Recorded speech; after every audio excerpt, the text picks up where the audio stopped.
4월 10일 날은 이 우리나라 국회의원 선거지요. 선거 앞서서 교회의 역사 아니면 전 세계 역사를 통틀어 봤을 때 우리는 꼭 기억해야 될 게 하나 있어요. 쭉 역사를 진행해 가는 것을 볼 때에 종교와 정치가 한 몸으로 묶어져 있을 때는 어디서나 종교 전쟁이 일어났습니다. 여러분이 지금까지 역사들을 다 살펴보십시오. 살펴보면 지금은 마찬가지잖아요. 중동에 있는 어떤 종교와 국가가 하나 됐을 때는 항상 종교 전쟁이 일어나잖아요. 주변에 있는. 그래서 적대시할 수밖에 없어요. 그러니까 우리 종교 개혁자들의 시대는 누가 지도자였느냐에 따라서 그 지역의 종교가 바뀌었습니다. 그러니까 종교와 정치가 하나였어요. 그때는 그랬어요. 그래서 여러분이 잘 아는 수많은 십자군 전쟁도 일어나고 수많은 전쟁 속에 수많은 사람들이 죽었잖아요. 그런 와중에 종교 개혁이 계속 일어나서 오늘날 민주주의가 서게 됐습니다. 그래서 종교는 뭐냐, 교회는 뭐냐라고 할 때 마지막 보루다. 타락해가는 사회, 타락해가는 국가, 타락해가는 하나님의 백성들의 어떤 경종을 울리고 그리고 그들의 마음을 붙들 수 있는 마지막 보루라고 생각하시면 됩니다. 결단코 종교가 앞장서서 정치를 하려고 하면은 이건 실패합니다. 나라가 정말 어지럽게 돼요. 여러분들이 기억하셔서 이슬람의 문제가 바로 그 문제거든요. 이슬람이 종교적 신념을 가지고 나라를 다스리려다 보니까 가는 곳마다 테러가 일어나고 가는 곳마다 전쟁이 일어나는 겁니다. 여러분들이 기억하셔서 이런 우리나라의 흐름을 잘 기억하셔서 바른 지도자가 서도록 꼭 기도하셨으면 좋겠습니다. 오늘 15장 1절부터 5절 말씀까지 말씀을 나눕니다. 우리가 2주 동안 연속해서 그 성찬식도 행했고 그리고 부활절 말씀을 나눴기 때문에 혹시라도 지난 우리가 마가복음 14장에 있었던 말씀들이 기억이 안 난다면 오늘 말씀을 통해서 좀 기억해 보도록 노력해 주셨으면 좋겠습니다. 종교 지도자들은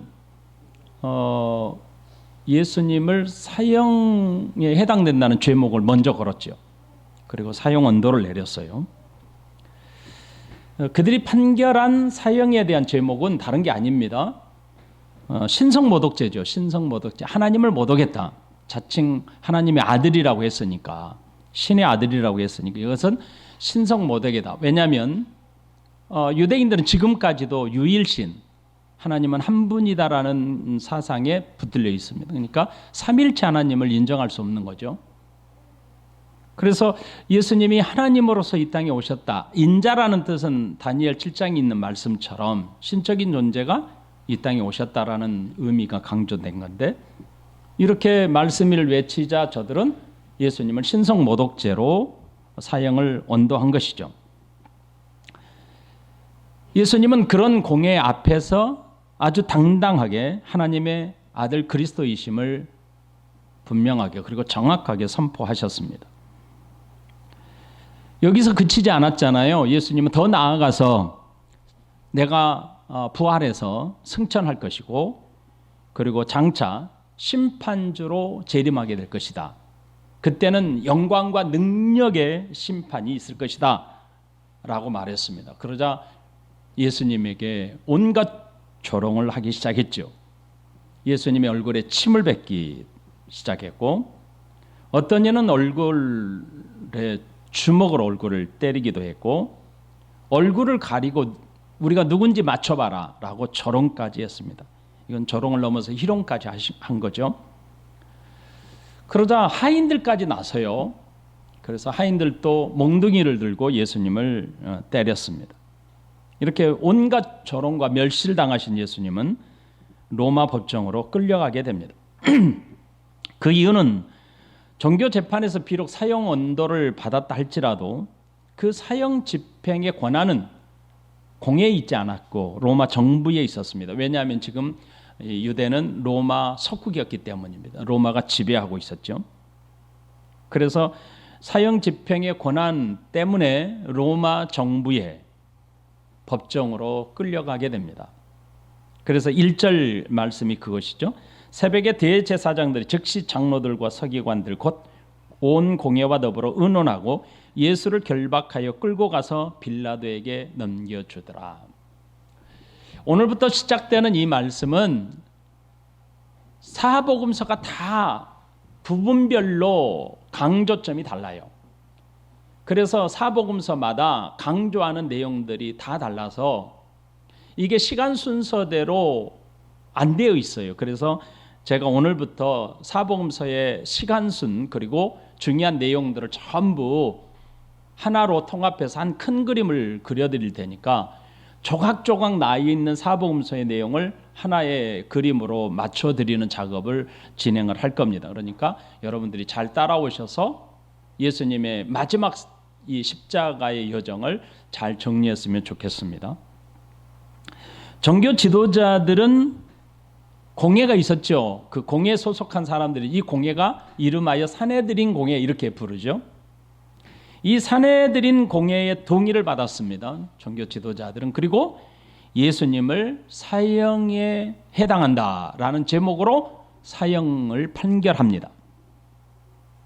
종교 지도자들은 공회 회원들을 정식으로 소집을 해요. 그리고 예수님을 사형에 처하기로 결의했습니다. 그리고 예수님을 결박하여 로마 정부로부터 사형에 대한 비준을 받기 위해서 당시에 팔레스타인의 총독으로 있었던 빌라도에게 예수님을 인도합니다. 그들이 판결한 제목은 아까도 말씀드린 것처럼 신속모독죄였습니다. 그 시간은 빌라도에게 예수님이 넘겨진 시간은 동이 터오는 시간이었습니다. 그들은 동이 터오는 시간까지 예수님을 신문했던 것이죠. 온갖 조롱과 멸시, 모욕을 주었던 것입니다. 로마 정부의 재판은 동이 터오는 해 뜨는 시간에 시작되었습니다. 아마도 공회는 해가 뜨자마자 즉시 예수님을 재판에 넘기기 위해서 결박해서 빌라도에게 보냈던 것입니다. 그날이 바로 금요일 새벽입니다. 금요일 새벽은 예수님께서 십자가에 죽으시는 날입니다. 바로 그날 새벽인 것이죠. 그래서 공회는 신속하게 재판이 진행되도록 예수님을 로마 법정에 결박하여 보냅니다. 여기서 우리가 한 가지 정리해야 될 것이 있습니다. 공회가 하는 일을 통해서 지금 성경의 전체에 흐르고 있는 아주 중요한 사상 하나가 있습니다. 그것을 먼저 정리를 할 필요가 있어요. 그것은 여러분 지금까지 공회가 하는 일을 잘 보세요. 예수님의 생애 가운데 지금까지 공회 회원들, 다시 말하면 서기관, 대제사장, 바리새인, 사두개인들, 이런 사람들이 공회 회원들 아닙니까? 그렇죠? 장로들. 자, 이런 사람들이 지금까지 예수님에 대해서 끊임없이 죽이고자 했습니다. 그리고 드디어 예수님을 붙잡았습니다. 그러면서 저들은 예수님을 죽이기도 할 수 있고 살리기도 할 것처럼 큰 권세를 행하는 자들처럼 저들은 행했습니다. 그리고 예수님을 사형 판결까지 했죠. 죄 없으신 예수님을 저들은 신성모독죄로 죽일 수 있다고 생각했습니다. 그런데 죽이지도 못해요. 그래서 빌라도에게 보내지 않습니까? 이것은 무엇을 뜻합니까? 저들은 예수님을 죽일 자격이 없다는 뜻입니다. 신성모독죄를 뒤집어 씌울 수는 있습니다. 그리고 죽일 수 있는 권세는 가지고 있지 못했습니다. 예수님을 십자가에 죽게 하는 주도권을 저들이 쥐고 있는 것처럼 느껴졌지만 사실은 절대 그렇지 않습니다. 예수님은 이미 그들이 그렇게 마음을 먹고 결정하기 전에 이미 예수님은 죽임을 당하고 부활할 것을 누누이 말씀하셨습니다. 그리고 그들에게 신문을 받을 때에 예수님이 죽임을 당할 수 있는 죄에 대해서는 적극적으로 그렇다 하셨고, 나머지는 저들이 스스로 증언을 하지만 서로 증언이 일치하지 못했던 것입니다. 그러므로 예수님의 죽음은 저들 손에 있는 것처럼 보이고 역사가 진행되는 것처럼 보이지만 실상은 누구에게 있냐면 바로 예수님 자신에게 있다는 것입니다. 그게 바로 1절을 통해서 알 수 있는 겁니다. 여러분, 요한복음에는 이렇게 기록하고 있어요. 유대인들은 사람을 처형할 권한이 없기 때문에 빌라도에게 넘겨주었다고 기록하고 있습니다.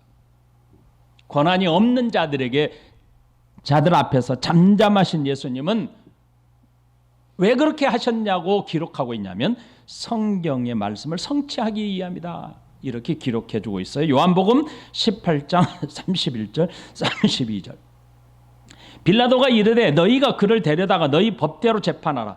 유대인들이 이르되 우리에게는 사람을 죽이는 권한이 없나이다 하니 이는 예수께서 자기가 어떠한 죽음으로 죽을 것을 가리켜 하신 말씀을 응하게 하려 함이니라. 예수님 스스로가 이미 예수님께서 말씀하신 바, 어떻게 죽을 것을 말씀하신 그 말씀이 성취되도록 하기 위함이다, 이렇게 기록한 겁니다. 그렇다면 우리는 또 한 가지 물어야 돼요. 우리가 사도신경을 넣고 고백하던 것처럼 빌라도에게 재판을 받아서 죽임을 당했다, 이렇게 우리가 고백을 하잖아요. 그렇다면 로마 정부의 책임자인 빌라도에게 그 책임이 있지 않을까요? 그 권한이 빌라도에게 있지 않을까요? 우리는 이후의 말씀을 자세히 살펴보면 빌라도에게도 그 권한이 없음을 알 수 있습니다. 로마 총독인 빌라도는 티베리우스 황제로부터 26년에 임명되어서 약 10년 동안 36년까지 통치하던 총독이었습니다. 그는 예수님께서 비록 고발당해서 왔지만 예수님은 죄가 없음을 알고 있었습니다. 그러나 그는 자신의 정치적인 손해를 입는 것이 두려워했던 사람이었습니다. 총독은 자신의 통치 지역에서 민중 봉기가 일어날까 몹시 두려워했던 사람이었고, 혹시라도 자신의 지역에서 불법적인 밀란이라도 일어나면 로마 정부에게 보고가 되지 않을까요? 그래서 두려워했을 겁니다. 만일 민중 봉기가 일어난다면 그 즉시 로마 황제에게 보고가 되기 때문에 백성들의 밀란을 그렇게 두려워했던 겁니다. 아무튼 종교 지도자들은 예수님을 끌고 총독 관저로 데려갔습니다. 그리고 예수님을 넘겨주고는 저들은 함께 관저에 들어가지도 않았습니다. 왜 그랬을까요?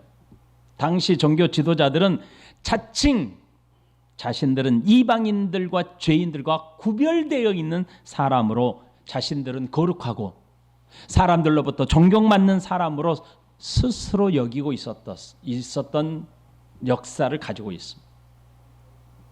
그래서 이방인들의 거처에 들어가는 것 자체가 부정하다고 여겼기 때문에 밖에 들어가는 것을 거부했습니다. 그러자 총독 빌라도는 밖에 서 있던 종교 지도자들에게 나갑니다. 이른 새벽 시간에 예수님을 끌고 온 이유가 무엇이냐라고 물었던 겁니다. 그런 이유라면 너희가 데려가 너희 법대로 재판하라고 비아냥거리듯 말했습니다. 여러분, 빌라도 입장에서는 예수님이 종교 재판에 의해 사형 판결을 받을 만큼 죄가 없다고 빌라도는 여겼던 것 같습니다. 그러므로 빌라도는 종교 지도자들에게 너희들이 데리고 가서 너희 법대로 처리하면 될 것을 왜 나에게까지 데려왔느냐라고 그런 이유를 모르겠다고 냉소적인 반응을 표출한 겁니다. 종교 지도자들은 예수님을 빌라도에게 넘길 때에 행악자로 넘겼습니다. 그럼에도 불구하고 빌라도는 예수님을 너희 법대로 재판하라 라고 했던 겁니다. 요한복음 18장 28절부터 30절. 그들이 예수를 가야바에서 관정으로 끌고 가니 새벽이라. 그들은 더럽힘을 받지 아니하고 유월절 잔치를 먹고자 하여 관정에 들어가지 아니하더라. 종교 지도자들을 가리키죠. 그러므로 빌라도가 밖으로 나가서 그들에게 말하되 너희가 무슨 일로 이 사람을 고발하느냐. 대답하여 이르되 이 사람이 행악자가 아니었다면 우리가 당신에게 넘기지도 아니하였습니다. 이렇게 답변했습니다. 종교 지도자들은 예수님을 누구라고 표현했습니까? 행악자라고 했습니다. 여러분, 누가복음에서는 로마 황제에게 세금 바치는 것을 금하고 자칭 왕 그리스도로 주장한다 라고 고발했다는 사실을 기록하고 있습니다. 누가복음 23장 2절에 고발하여 이르되 우리가 이 사람을 보매 우리 백성을 미혹하고 가이사에게 세금 바치는 것을 금하며 자칭 왕 그리스도라 하더이다 하니, 여러분, 종교 지도자들은 신성 모독죄에 해당된다 해서 사형 판결을 하지 않았습니까? 그런데 총독 빌라도 앞에서는 그 죄목으로 고발하지도 않았습니다. 그들은 다른 거짓말로 고발했습니다. 정치적인 죄를 만들고자 했던 겁니다. 로마 정부 입장에서는 크게 문제 삼을 만한 정치적인 메시아로 장칭 왕이라고 주장했다는 고발을 주된 내용으로 하고 있습니다. 가이사에게 세금 바치는 것을 금했다는 거짓말로 고발했습니다. 이런 종교 지도자들의 모습은 사악한 모습 그 자체를 그대로 보여준 겁니다.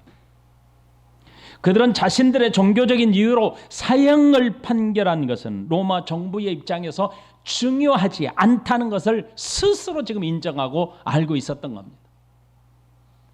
사내들인 공회에서 내린 사형 판결이 이미 정당하지 못했지요. 이른 새벽, 동이 트기도 전에 캄캄한 새벽에 예수님을 신문했잖아요. 이것도 불법이었고 증언도 서로 일치하지 않는데도 불구하고 예수님을 억지로 사형 언도를 내리기 위해서 온갖 멸시와 조롱을 하지 않았습니까? 그러니까 지금 빌라도 앞에서 저들이 고발한 내용 자체가 저들이 스스로 판결을 했던 사형이 올바르지 못하다, 정당하지 못함을 스스로 증명하고 있는 것입니다. 그러자 빌라도는 예수님께 돌아와 이렇게 물었습니다. 2절에 보십시오. 빌라도가 묻되 네가 유대인의 왕이냐? 예수께서 대답하여 이르시되 내 말이 옳도다 하시매, 이 말씀을 자세히 살펴야 합니다. 마가복음과 달리 요한복음에서는 예수님과 빌라도의 질의응답에 대해 좀 더 세밀하게 상세하게 기술하고 있습니다. 빌라도는 종교 지도자들의 고발에 대해 예수님께 직접적으로 이렇게 물었습니다. 요한복음 18장 33절. 이에 빌라도가 다시 관정에 들어가 예수를 불러 이르되 네가 유대인의 왕이냐. 이에 대해 예수님은 빌라도에게 이렇게 말합니다. 예수께서 대답하시되 이는 내가 스스로 하는 말이냐 다른 사람들이 나에게 대하여 너에게 한 말이냐. 18장 34절의 말씀입니다. 이렇게 되물었습니다. 여러분, 종교 지도자들이 빌라도에게 예수님을 고발한 주된 내용은 세 가지였습니다. 그 첫 번째로는 우리 백성을 미혹했다는 겁니다. 우리 백성을 미혹했다는 것이죠. 둘째는 가이사 황제에게 세금 바치는 것을 금했다는 주장입니다. 세 번째로는 자칭 왕 그리스도라고 주장했다는 것입니다. 여러분, 종교 지도자들 입장에서, 그들의 처지에서는 로마 정부 입장에서 매우 불순한 사람으로 여길 만한 죄목을 나열한 것 아닙니까 지금? 정치적으로 이런 죄가 사실이라면 예수님은 로마 정부를 반역한 것이고 즉시 사형에 처할 무거운 죄였던 것입니다. 예수님을 거짓 증언으로 사형에 처할 죄목으로 뒤집어 씌운 것입니다. 여러분, 자세히 보십시오. 첫 번째 제목은 바로 백성을 미혹했다는 것 아닙니까? 이 백성을 미혹했다는 것은 지금까지 수많은 사람들이 백성을 미혹하고 다녔기 때문에 큰 죄라고 여기지 않을 만한 문제들이에요. 로마 정부 입장에서 보면. 예수님은 지금 잡힌 거잖아요. 두 번째 제목은 당시 많은 사람들이 과도한 세금으로 인해 고통을 받고 있었기 때문에 그렇게 주장하는 사람들이 시장통에 많이 있었습니다. 그러니까 그것도 크게 문제될 만한 일이 아니라고 여길 수 있습니다. 세 번째 제목이 정치적으로 매우 민감한 내용입니다. 하지만 이것 또한 그들 스스로 재판한 공회에서 어느 것 하나도 확실한 증언을 확보하지 못하고 있었습니다. 그들이 예수님을 이곳까지 끌고 온 것은 유일하게 종교적 문제였습니다. 신성모독죄였습니다. 정치적인 이유가 아닌 종교적인 이유였던 것이죠. 빌라도 입장에서 보십시오. 예수님에 대한 소문을 익히 들어 알고 있었던 빌라도 아니었습니까? 그런데 종교 지도자들이 거룩한 죄목들이 진실하지 않은 것임을 이미 짐작할 수 있었던 것입니다.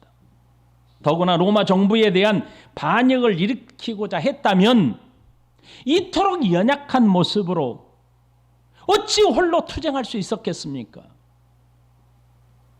그를 따르던 제자들이 있었습니다. 그러나 그 누구 하나도 폭력적이지 않았습니다. 심지어 베드로가 칼을 빼어 말고의 길을 쳤지만 그 귀까지 치료하신 분 아닙니까? 그리고 제자들 그 누구도 예수님이 체포당하기까지 어떤 저항도 하지 않았습니다. 종교 지도자들에게 힘없이 끌려다니시고 매를 맞고 온갖 모욕을 당하신 모습은 정치적인 반역을 꾀할 만한 분으로 누가 인정하겠습니까? 그래서 빌라도는 이렇게 말합니다. 네가 유대인의 왕이냐? 라고 질문한 겁니다. 이 빌라도의 질문에 예수님은 오히려 이렇게 되물었습니다. 이는 네가 스스로 하는 말이냐? 다른 사람들이 나에 대하여 너에게 한 말을 그대로 나한테 되묻는 것이냐? 이런 뜻이죠. 예수님은 빌라도에게 너는 내가 유대인의 왕으로 보이느냐? 아니면 내가 유대인의 왕쯤으로 네가 생각하고 있느냐라는 질문에 가까운 것입니다. 종교 지도자들이 너에게 그렇게 말했기 때문이냐? 아니면 빌라도 네 생각이 그렇다는 것이냐라는 것을 묻고 있는 겁니다. 이에 대해 빌라도는 직접 대답하기보다는 예수님께서 그들에게 무엇을 했기에 나에게 너를 보냈느냐라는지를 물었습니다. 요한복음 18장 35절. 빌라도가 대답하되 내가 유대인이냐? 네 나라 사람과 대제사장이 너를 나에게 넘겼으니 도대체 네가 무엇을 하였길래 나한테 넘겼느냐라고 물었던 것입니다. 빌라도는 종교 지도자들이 자신에게 예수님을 넘겨준 것에 대해 매우 의아하게 여겼던 것입니다. 내가 유대인이라도 된단 말이오 라는 뜻이죠. 내가 유대인이냐? 너희 백성들이냐? 당신의 동족과 종교 지도자들이 당신을 나에게 넘겨주었는데 도대체 당신은 그들에게 무엇을 했기에 나에게 넘겨준 것이오? 라고 물었던 것이죠. 종교 지도자들이 자신에게 예수님을 넘긴 것에 대한 상당한 불만을 드러내고 있다라는 모습을 보여주는 것입니다. 자신과 상관없는 재판을 진행한다는 불만을 드러낸 것으로 여겨집니다. 빌라도는 예수님에 대한 재판은 유대인들로 인해 진행되고 있음을 분명히 선언한 것입니다. 자신과 상관없는 재판임을 확인하고 있는 것입니다. 이런 입장은 이후에도 계속돼요. 요한복음 19장 4절 빌라도가 다시 밖에 나가 말하되, 이 밖에 나가는 것은 바로 종교 지도자들이 서 있죠. 지금 예수님을 끌고 와서 계속 아까 따지지 않았습니까? 그 밖에 나가서 말해요. 이 사람을 데리고 너희에게 나오나니 이는 내가 그에게서 아무 죄도 찾지 못한 것을 너희로 알게 하려 함이로라 하더라. 예수님을 죄를 찾지 못했으니까 데리고 나오겠다는 것이죠. 마태복음 27장 24절 빌라도가 아무 효용도 없이 도리어 밀란이 나려는 것을 보고 물을 가져다가 무리 앞에서 손을 씻으며 가로되 이 사람의 피에 대하여 나는 무죄하니 너희가 당하라. 빌라도의 질문에 예수님은 이렇게 답변합니다. 요한복음 18장 36절로 38절 예수께서 대답하시되 내 나라는 이 세상에 속한 것이 아니라 만일 내 나라가 이 세상에 속한 것이었다면 내 종들이 싸워 나로 유대인들에게 넘기우지 않게 하였으리라. 이제 내 나라는 여기에 속한 것이 아니니라. 빌라도가 가로되 그러면 네가 왕이냐? 예수께서 대답하시되 네 말과 같이 내가 왕이니라. 내가 이를 위하여 났으며 이를 위하여 세상에 왔나니 곧 진리에 대하여 증거하려 함이로다. 무릇 진리에 속한 자는 내 소리를 듣느니라 하신데 빌라도가 가로되 진리가 무엇이냐 하더라. 이 말을 하고 다시 유대인들에게 나가서 이르되 나는 그에게서 아무 죄도 찾지 못하노라. 여러분, 빌라도가 예수님께 당신의 동족, 당신의 나라 사람들이 당신의 나라에 속하지 않는 나에게 당신을 넘겼으니 당신이 그들에게 무엇을 하였느냐라는 질문이었던 것이죠. 그러자 예수님은 이렇게 말합니다. 나의 나라는 유대인에게 속해 있는 나라가 아니야 라고 답변한 거예요. 이게 진리잖아요. 만일 나의 나라가 너희가 생각하는 이 땅에 속해 있다면 나의 종들이 싸워서 나를 유대인에게 넘기지 않았을 것이다 라고 답변한 겁니다. 여러분 생각해 보십시오.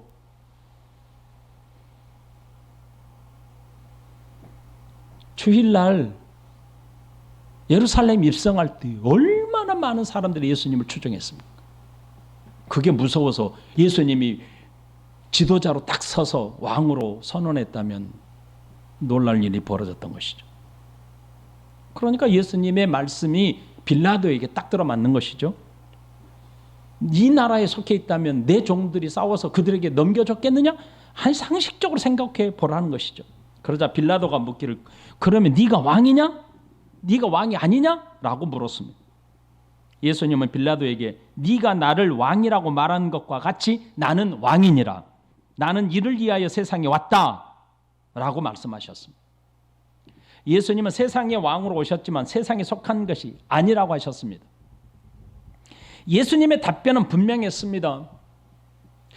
빌라도가 이방인이나 예수를 믿지 않는 자들은 도저히 이해가 안 되는 말씀이죠. 저와 여러분들은 무슨 말인지 금방 이해가 되죠. 그런데 이해가 되지 않는 말이잖아요. 하나님의 나라의 회복과 은혜의 통치가 이루어지는 나라임을 분명하게 밝히신 겁니다. 예수님은 빌라도가 질문한 네가 유대인의 왕이냐? 라는 질문에 예수님은 그들에게 속한 나라가 아니고 땅에 속한 나라가 아니라고 하셨습니다. 나는 분명히 왕이지만 세상 나라 곧 땅에 속한 나라가 아니라고 하신 것입니다. 이 예수님께서 이 세상에 오신 이유는 그 나라, 하나님의 나라의 진리를 증거하기 위함이라고 설명하신 겁니다. 이것은 지금 구속을 위한 예수님의 영적 진리를 빌라도에게 전하고 있는 말씀이에요. 어떻게 보면은 우리가 생각할 때 예수님은 지금 빌라도를 전도하고 있다 이렇게 이해할 수 있는 말씀이죠. 이해가 안 되는 거죠, 저들은. 그래서 진리에 속한다면 그 진리가 무엇인지 들을 수 있다 이렇게 말씀하신 거죠. 귀 있는 자는 들어라 이렇게 말씀하지 않았습니까? 아버지에 속한 자는 다 내게 와서 내 음성을 들을 것이다 라고 하는 것이잖아요. 지금 똑같은 말씀이잖아요. 그러자 빌라도는 알 수 없다는 말로 진리가 무엇이냐라고 묻고는 종교 지도자들에게 나가서 자신은 예수님에게서 아무 죄를 찾지 못했다라고 말합니다. 그러자 3절에 보세요. 마가복음 15장 3절. 대제사장들이 여러 가지 말로 다시 고발합니다. 대제사장들이 여러 가지로 고발하는지라. 이 말은 종교 지도자들이 더욱 강력한 오조로 온 유대에서 가르치며 백성들을 선동하고 다녔다고 고발하고 있다는 겁니다. 누가복음 23장 5절에 그 고발의 내용 이렇게 말합니다. 무리가 더욱 강하게 말하되 그가 온 유대에서 가르치고 갈릴리에서부터 시작하여 여기까지 와서 백성을 서동하게 하더이다 이렇게 말합니다. 빌라도가 예수님을 무죄로 판결하죠. 종교 지도자들은 더욱 강력하게 항의했습니다. 온 유대에서 가르치고 다녔다. 그리고 갈릴리로부터 시작해서 예루살렘까지 와서 백성들을 지금 소동하고 있다 이렇게 말했습니다. 여러분, 백성들을 소동하게 했다는 뜻은 백성들에게 로마에 대항하도록 선동하고 다녔다는 뜻입니다. 말이 됩니까, 여러분? 자신들의 판결은 종교적인 이유인 신성모독죄로 죄목을 확정하고 사형을 언도하였잖아요. 그럼에도 지금 와서는 정치적인 선동가로 몰아세운 것 아닙니까 지금? 말도 안 되는 소리죠. 당시 지도자들이 예수님을 죽이는 일에 얼마나 다급했는지를 보여주는 장면입니다. 종교 지도자들은 너나 할 것 없이 소리를 지르며 더욱 강력하게 빌라도에게 항의를 하고 있었습니다. 빌라도는 예수님께 그래서 다시 물었습니다.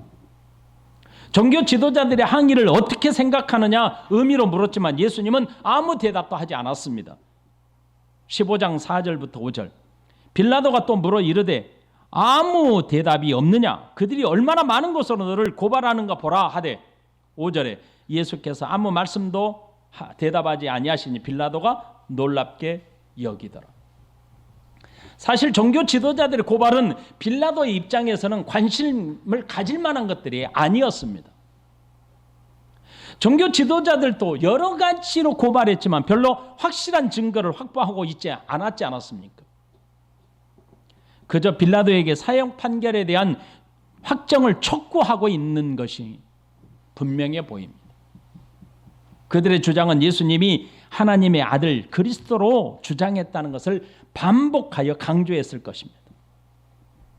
예수님은 종교 지도자들의 악의에 찬 고발에도 아무런 답변을 하지 않으셨습니다. 그러자 빌라도는 예수님께 유리한 답변이라도 할 것을 요구한 것이죠. 왜 아무 대답이 없느냐라고 하는 것이죠. 하지만 예수님은 그들의 고발에 어떤 말씀으로도 변명하지 않았습니다. 빌라도에게 예수님은 이미 답변했기 때문에 그에게 침묵으로 일관하고 있었던 것입니다. 빌라도 입장에서는 종교 지도자들의 증언이 별것 아니었기에 예수님께서 빌라도 앞에서 내가 무죄하다라는 것을 변명이나 증언을 하게 된다면 이 재판이 부정하구나 불법이었구나라는 것을 확정할 수 있었다고 생각했을 겁니다. 하지만 예수님께서 아무 말도 하시지 않고 침묵으로 일관하시자 빌라도가 오히려 놀랐습니다. 종교 지도자들의 잔혹한 모습에도 당당하신 예수님의 모습 그대로 보입니다. 자신의 무죄를 얼마든지 주장할 수 있지만 예수님은 어떤 변명이나 변증도 하지 않으셨던 모습입니다. 이런 예수님의 모습을 보고 놀란 것은 바로 빌라도 자신이었습니다. 빌라도가 놀랍게 여겼다는 이 단어의 뜻은 감탄하다라는 의미가 큽니다. 훨씬 더 큰 의미가 담겨져 있습니다. 깜짝 놀래다 이런 뜻이 아니고 그에 대한 감탄에 가까운 의미입니다. 다시 말하면 부정적이거나 깜짝 자다가 깨서 깜짝 놀란 그런 의미가 아니라 특별한 존재 앞에서 감탄했다는 뜻입니다. 그리고 예수님은 죄가 없는 분임을 알게 되었습니다. 그래서 그는 이렇게 말합니다. 누가복음 23장 6절 빌라도가 듣고 묻되 저가 갈릴리 사람이냐 하여 그리고는 헤롯에게 보냅니다. 23장 7절 누가복음 23장 7절 헤롯의 관할에 속한 줄을 알고 헤롯에게 보내니 때에 헤롯이 예루살렘에 있더라. 갈릴리 사람이니 갈릴리 지역의 권한을 가진 분봉왕 헤롯이 있으니까 그에게 보내서 받도록 하라 이렇게 보낸 겁니다. 총독 입장에서는 분봉왕 총독 관할에 있는 분봉왕에게 보내는 것이 오히려 더 낫겠다고 생각했을 겁니다. 빌라도는 무죄하신 예수님을 판결한다는 것은 상당히 큰 부담감을 느끼고 있었습니다. 그런 그에게 예수님이 갈릴리 사람이라는 것은 지금 자신의 난처함을 피할 수 있는 좋은 대안으로 생각했을 법합니다.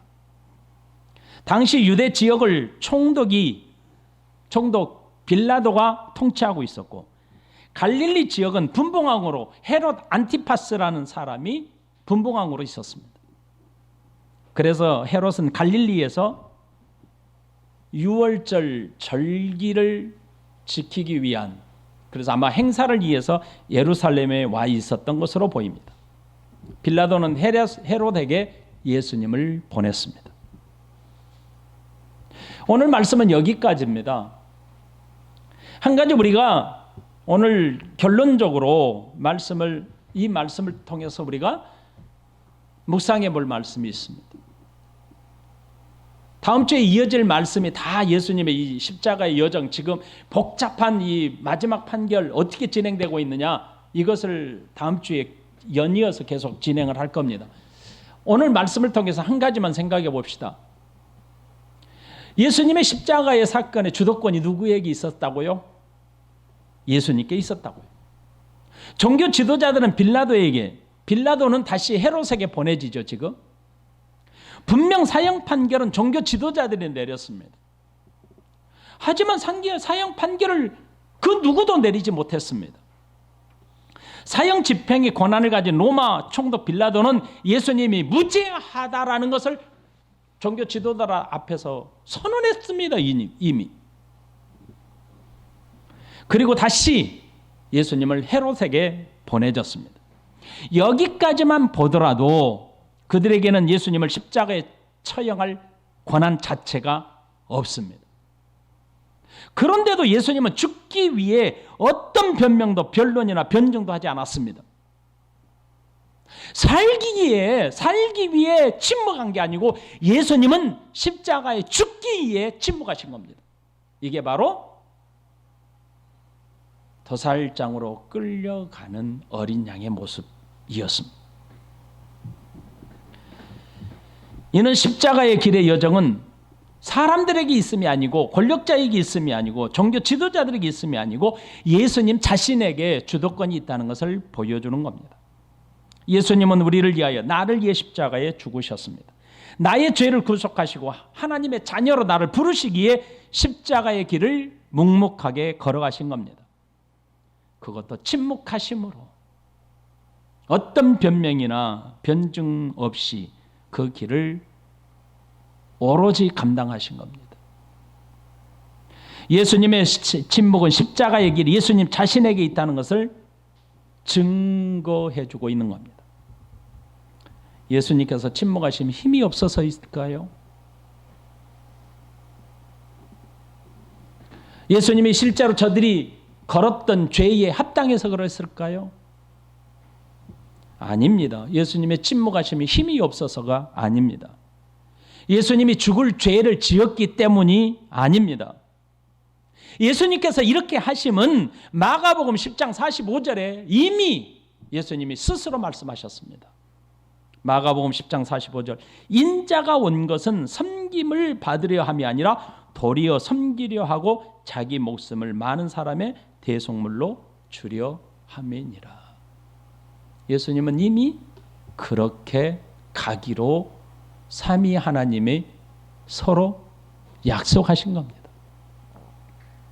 그래서 이 세상에 그 어떠한 모욕과 조롱과 희롱과 천대 멸시를 받아도 죽임을 당하기 위해 묵묵하게 그 길을 걸어가신 겁니다.